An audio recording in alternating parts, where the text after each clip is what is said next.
Subscribe my YouTube channel, click bell icon, like and share video.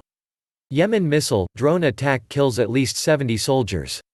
At least 70 Yemeni soldiers were reportedly killed in missile and drone attacks blamed on Huthi rebels, on a mosque in the central province of Marib, medical and military sources said on Sunday.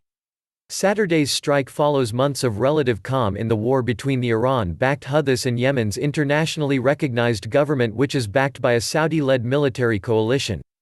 The Houthis attacked a mosque in a military camp in Marib, about 170 kilometers east of the capital Sanaa, during evening prayers, military sources told AFP.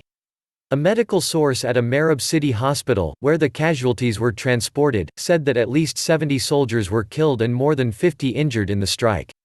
The attack came a day after coalition-backed government forces launched a large-scale operation against the Houthis in the Naham region, north of Sanaa.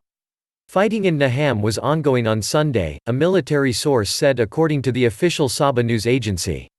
Dozens from the Huthi militia were killed and injured, the source added.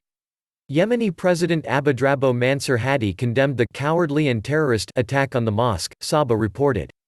The disgraceful actions of the Huthi militia without a doubt confirm its unwillingness to achieve peace, because it knows nothing but death and destruction and is a cheap Iranian tool in the region, it quoted Hadi as saying. The Houthis did not make any immediate claim of responsibility and the Saba report did not give a death toll. De-escalation cannot be sustained.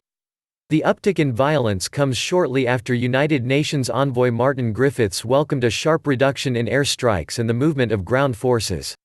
We are surely, and I hope this is true and I hope it will remain so, witnessing one of the quietest periods of this conflict, he said in a briefing to the UN Security Council on Thursday.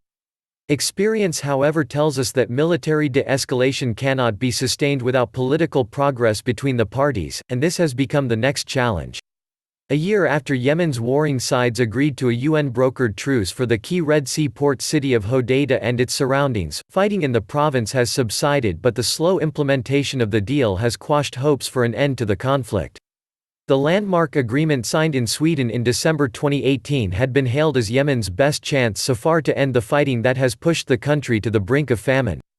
Tens of thousands of people, mostly civilians, have been killed and millions displaced in the war that has ravaged the country, triggering what the UN describes as the world's worst humanitarian crisis. Saudi Arabia and its allies intervened in the conflict to back the government against the Houthis in March 2015, shortly after the rebels seized control of Sanaa.